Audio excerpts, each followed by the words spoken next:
Hello दोस्तों, बहुत बहुत स्वागत है आप सबका आपके अपने YouTube channel crazy MG tricks में। मैं मोहित गंगवार, आपका जीएस मेंटोर। मैं 4 साल का मेरा टीचिंग एक्सपीरियंस है और मैंने ये एग्जाम क्वालिफाई किए हैं, आप यहाँ पर देख सकते हैं। इससे पहले मैं ऑफलाइन पढ़ाता था और ऑनलाइन भी एक मेरा यूट्यूब चैनल है क्रेजी एमजी ट्रिक्स।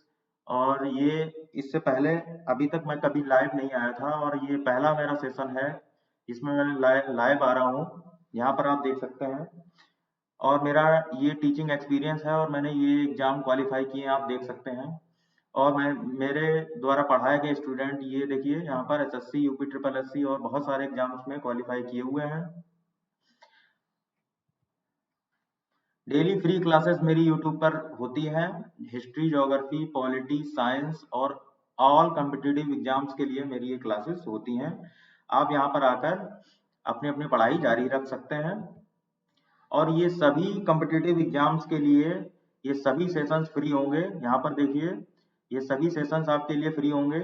मेरा नाम है मोहित गंगवार और क्रेजी एमजी ट्रिक्स में मेरे बहुत सारे वीडियोस पड़े हुए हैं, आप वहां जाकर भी मुझे मेरे वीडियोस देख सकते हैं। तो आज हम लोग मॉडर्न हिस्ट्री का एक चैप्टर पढ़ते हैं। आज हम लोग मॉडर्न हिस्ट्री की शुरुआत करेंगे, मॉडर्न हिस्ट्री की या आधुनिक भारत के इतिहास की, मॉडर्न इंडिया की, जिसमें हम लोग मुगल काल के बारे में डिस्कस करेंगे। जो उत्तर मुगल काल है उसके बारे में डिस्कस करेंगे। उत्तर मुगल काल, उत्तर मुगल काल के बारे में डिस्कस करेंगे। तो उत्तर मुगल काल जानने से पहले हम लोग इसकी कुछ पृष्ठभूमि पर देख लेते हैं कि कैसे उत्तर मुगल काल चालू होता है, कहाँ से इसकी शुरुआत होती है। तो इसको जानने के लिए हम सबसे पहले देखते हैं इसकी पृष्ठभूमि। पृष्ठभूमि जानने के लिए हम जो पूर्ववर्ती मुगल शासक रहे हैं उनके बारे में थोड़ा सा जान लेते हैं। तो जैसा कि आप लोग जानते हैं कि मुगल वंश की जो स्थापना की थी वो बाबर ने की थी। तो यहाँ पर मुगल वंश में जो पहला शासक आएगा वो आएगा बाबर। बाबर ने 1526 ईस्वी से 1530 ईस्वी तक शासन किया है, ये आप लोग देख चुके हैं। इसके बाद हुमायूं आता है। कौन आता है? हुमायूं। और हुमायूं का शासनकाल 1530 ईस्वी से 1556 ईस्वी तक रहता है। इसके बाद अकबर आता है। अकबर आता है और इसका शासनकाल 1556 ईस्वी से लेकर के 1605 ईस्वी तक रहता है। इसके बाद शाहजहां आता है। इसके बाद जहांगीर आता है। जहांगीर जहांगीर का शासनकाल 1605 ईस्वी से 1627 ईस्वी तक रहेगा। और उसके बाद आएगा आपका शाहजहां। शाहजहां का शासनकाल 1627 ईस्वी से 1657 ईस्वी तक। और इसके बाद जो लास्ट, जो पूर्ववर्ती मुगल शासक हैं, इसमें जो लास्ट है इसका शासनकाल 1627 ईस्वी से लेकर के 1707 ईस्वी तक रहता है। तो ये जो इतने मुगल शासक हैं, जो शुरुआत के जो 6 मुगल शासक हैं, ये इसको अगर हम रखना चाहें तो इनको हम पूर्ववर्ती मुगल साम्राज्य में रख सकते हैं। किसमें रख सकते हैं? पूर्ववर्ती। इनको हम कह सकते हैं पूर्ववर्ती मुगल शासक। पूर्ववर्ती मुगल शासक। पूर्ववर्ती मुगल शासक हम इनको कह रहे हैं, क्यों? क्योंकि ये औरंगजेब से पहले तक, ठीक है, औरंगजेब से बाबर, हुमायूं, अकबर, जहांगीर, शाहजहां, औरंगजेब तक हम पूर्ववर्ती मुगल शासक को रखते हैं। इसके बाद हम लोग आते हैं उत्तरवर्ती मुगल शासक पर। उत्तरवर्ती मुगल शासक, यही हमारा आज का चैप्टर भी है, उत्तरवर्ती मुगल काल। उत्तरवर्ती मुगल काल, इसके बारे में आज हम लोग पढ़ेंगे। तो उत्तरवर्ती मुगल काल में, उत्तरवर्ती मुगल काल में आज हम लोग पढ़ेंगे। तो कैसे आज हम लोग ये जानेंगे कि कैसे ये जो मुगल, औरंगजेब की मृत्यु के बाद के जो मुगल शासक हुए हैं, ये कैसे अयोग्य साबित होते हैं और अंग्रेज इनकी कमजोरी का फायदा उठाते हैं, इनकी अयोग्यता का फायदा उठाते हैं और और अंग्रेजी सत्ता धीरे धीरे हिंदुस्तान पर काबिज होती जाती है। तो ये आज हम लोग डिस्कस करेंगे। तो क्यों इसको उत्तर मुगल काल कहते हैं, इसके बारे में अभी हम थोड़ा सा बता देते हैं, क्यों इसको उत्तर मुगल काल कहा जाता है। उत्तर मुगल काल, तो देखिए उत्तर मुगल काल को अगर हम ईसवी सन में डिवाइड कर लेते हैं तो ये 1707 ईस्वी से लेकर के 1857 की क्रांति तक ये जो शासन काल है इसको उत्तरवर्ती मुगल काल कहा जाता है या उत्तर मुगल काल कहा जाता है। तो इसमें भी जैसे कि हमने अभी बाबर, हुमायूं, अकबर, जहांगीर, शाहजहां के बारे में पढ़ा, तो इसमें भी ऐसे ही शासक आए, औरंगजेब के उत्तराधिकारी आए, लेकिन वो अयोग्य साबित होते हैं और उनकी अयोग्यता का फायदा कौन उठाती है? अंग्रेजी सत्ता उठाती है। तो इसमें हम देखते हैं कि कौन कौन से शासक आए हैं। तो आज हम लोग उन शासकों को देख लेते हैं क्रम से और उसके बाद उनका उपनाम देख लेते हैं। तो आज हम लोग केवल इतना ही जानेंगे सभी मुगल शासकों के बारे में और उनके उपनाम के बारे में। तो उत्तरवर्ती मुगल काल में जो शुरुआत होती है वो होती है आपकी बहादुर शाह जफर के, बहादुर शाह जफर के नाम से। बहादुर शाह जफर,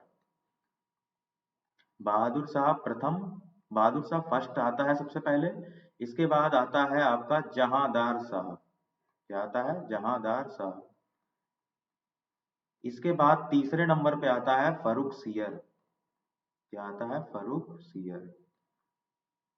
ये तीन हम शुरुआत के याद कर लेते हैं पहले, बहादुर शाह प्रथम, जहांदार शाह और फर्रुख सियर। जो बहादुर शाह फर्स्ट है ये औरंगजेब का पुत्र है और इसका जो शासनकाल है 1707 ईस्वी से लेकर के 1712 ईस्वी तक माना जाता है। इसके बाद 1712 से 1713 तक जहांदार का शासनकाल है और 1713 से 1719 ईस्वी तक ये है आपका फर्रुख सियर का शासनकाल। ठीक है, तो अभी हमने सिर्फ तीन मुगल शासक पढ़े हैं, उत्तरवर्ती मुगल शासक तीन, बहादुर शाह प्रथम, जहांदार शाह और फर्रुख सियर। ठीक है, तो अभी कुल मिला के अगर हम देख लें तो हमारे कितने हो गए? एक तो B H A J S A, ये शुरू के हमने पढ़ाए थे, बाबर, हुमायूं, अकबर, जहांगीर, शाहजहां, औरंगजेब। और अभी हमने उत्तरवर्ती मुगल काल में कौन कौन से पढ़ लिए? बहादुर शाह, जहांदार शाह और फर्रुख सियर।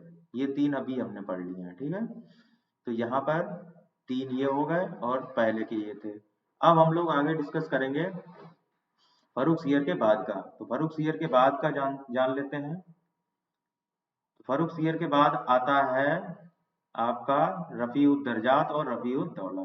इनके बारे में जानने के लिए देखिए, पहले आएगा रफीउद्दर्जात, रफीउद्दर्जात। ठीक है, ये 1719 ईस्वी तक, 1719 ईस्वी में ये शासन काल रहता है, इसका अल्पकाल का शासन काल रहता है और इसकी टीबी से मृत्यु हो जाती है। ठीक है, तो इसका काम तमाम हो गया है, इसके बारे में हम लोगों को बहुत ज्यादा नहीं पढ़ना है। इसके बाद आता है रफीउद्दौला। रफीउद्दौला, तो रफीउद्दौला का शासनकाल भी 1719 ईस्वी तक ही रहता है और इसकी 35 से मृत्यु हो जाती है और इसका भी काम तमाम, इसके बारे में भी हमें बहुत ज्यादा नहीं पढ़ना है।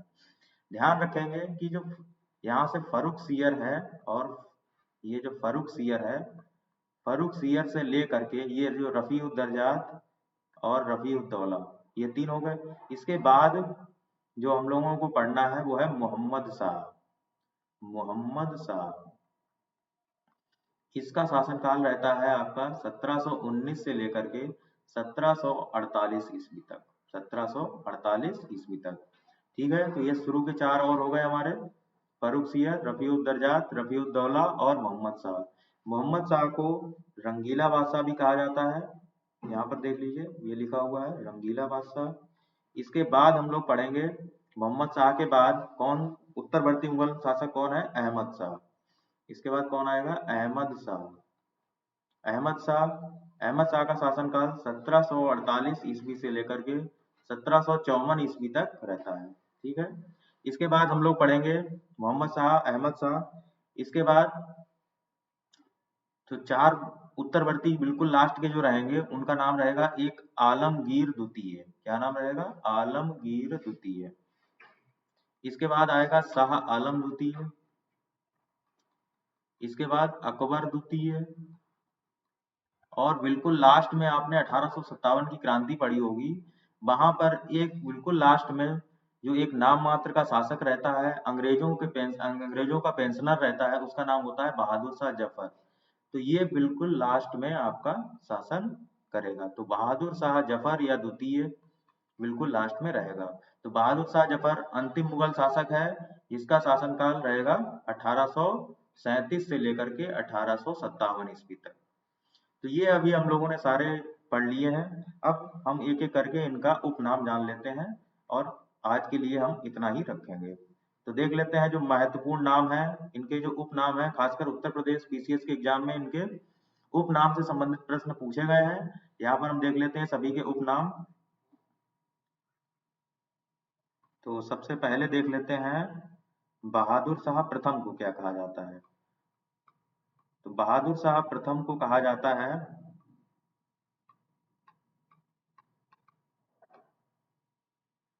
बहादुर शाह प्रथम को कहा जाता है बहादुर शाह प्रथम। बहादुर शाह प्रथम का उपनाम आपको बताना है। बताइए बहादुर शाह प्रथम का उपनाम। बहादुर शाह प्रथम का उपनाम है मुअज्जम, या इसको जो उपाधि दी गई थी उसका नाम था शाह ए बेखबर। क्या नाम था? शाह ए बेखबर। तो यहाँ पर हम याद रखें, यहाँ पर मैं इसको इरेज कर देता हूँ, इसके बाद हम लोग लिखेंगे यहाँ पर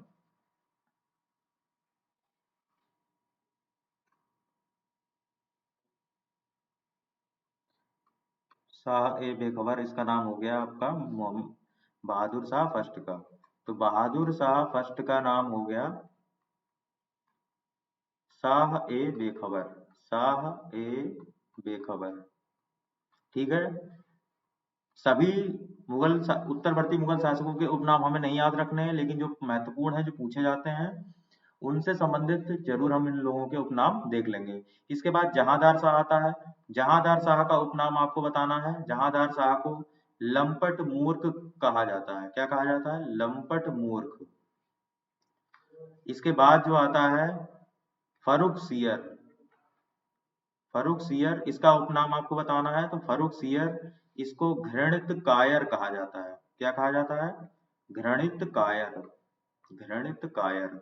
इसके बाद जो दो अल्पकाल के लिए शासक बने हैं, रफीउद्दर्जात और रफीउद्दौला, इनके बारे में हमें बहुत ज्यादा नहीं पढ़ना है। और ये जो सैयद बंधु थे, इनकी वजह से ये शासन सत्ता प्राप्त करते हैं, और ये एक ही साल में ये जो सैयद बंधु है इनको सत्ता से हटा देते हैं। इसके बाद आपको कुछ उपनाम और हैं, जैसे कि जो बहादुर शाह द्वितीय है, बिल्कुल जो अंतिम वाला था मुगल शासक बहादुर शाह द्वितीय, ये बहादुर शाह द्वितीय को जफर कहा जाता है। क्यों कहा जाता है? क्योंकि ये शायर थे, ये शायरी करते थे, इसीलिए इनका नाम बहादुर शाह जफर का है, इनको जफर कहा जाता है। और और भी कुछ महत्वपूर्ण है, इनके बारे में हम देख लेते हैं। बहादुर शाह द्वितीय हो गया, आलमगीर द्वितीय हो गया, शाह आलम द्वितीय हो गया। तो ये आप लोग इतना आज सभी लोग पढ़ेंगे, जितना मैंने अभी आपको उपाधियां बताई, इनका शासनकाल बताया, इनके बारे में आप लोग पढ़ेंगे। और आज का आपका जो होमवर्क है वो ये है कि आपको बताना है कि कौन से मुगल शासक को लंपट मूर्ख कहा जाता है।